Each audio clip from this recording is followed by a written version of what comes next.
एक गुस्सैल राजा ने अपने पुत्र के किसी दोष के कारण उसे देश निकाला दे दिया। राजकुमार ने दुखी मन से अपने गुजारे के लिए 4 लाल और कुछ स्वर्ण भी अपने साथ ले लिए और भरे हृदय से अपने पिता का महल छोड़ दिया। चलते चलते वो जब शहर से कुछ दूर पहुंचा तो उसे एक साधु का आश्रम दिखाई दिया। राजकुमार उस साधु को दंडवत प्रणाम करके एक तरफ बैठ गया। जब साधु ने उसकी मायूस शक्ल और देह पर कीमती वस्त्र देखे तो साधु ने उससे पूछा, बच्चा तुम कौन हो और यहाँ कैसे आए? राजकुमार बोला, महाराज मैं राजा चंद्रगुप्त का पुत्र महेंद्रगुप्त हूँ। मुझे मेरे पिता ने देश निकाला दे दिया है, इसीलिए मैं परदेश जा रहा हूँ। रास्ते में आपका आश्रम दिखाई दिया तो मेरे मन में आया कि आपके भी दर्शन करता चलूं। साधु ने महेंद्रगुप्त की बात सुनकर कहा, वत्स तुम नेक इंसान हो और परदेश जा रहे हो, इसलिए मैं तुम्हें 4 बातें बताता हूँ। तुम उन बातों पर अमल करना। परदेश में ये बातें तुम्हारे अवश्य ही काम आएंगी। पहली यह कि परदेश में 1 से भले 2 होते हैं। दूसरी यह कि परदेश में दूसरे के हाथ का बना खाना मत खाना। अगर खाना भी पड़े तो पहले किसी जानवर को खिला देना। तीसरी बात यह कि परदेश में किसी दूसरे की बिछाई हुई चारपाई पर मत सोना। अगर सोना भी हो तो पहले बिस्तर को अच्छी तरह झाड़ लेना। चौथी बात यह कि यदि कहीं शत्रुओं के फंदे में फंस जाओ तो जहाँ तक हो सके नरमी और ज्ञान की बातें सुनाकर अपना उद्देश्य प्राप्त करना। साधु ने कहा, मेरी ये 4 बातें हमेशा याद रखना। साधु की बातें सुन साधु को प्रणाम कर राजकुमार परदेश चल पड़ा।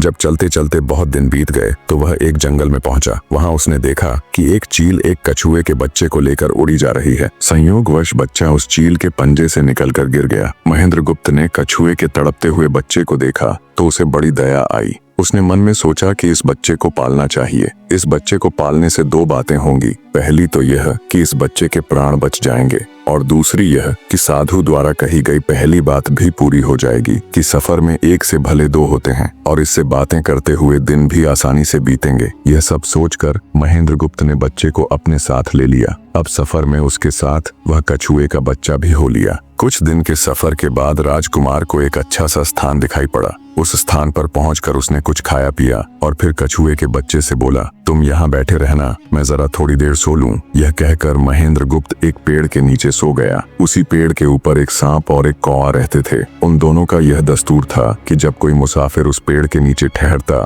तो सांप उसे डस लेता और कौवा उसकी आंखें निकाल लेता।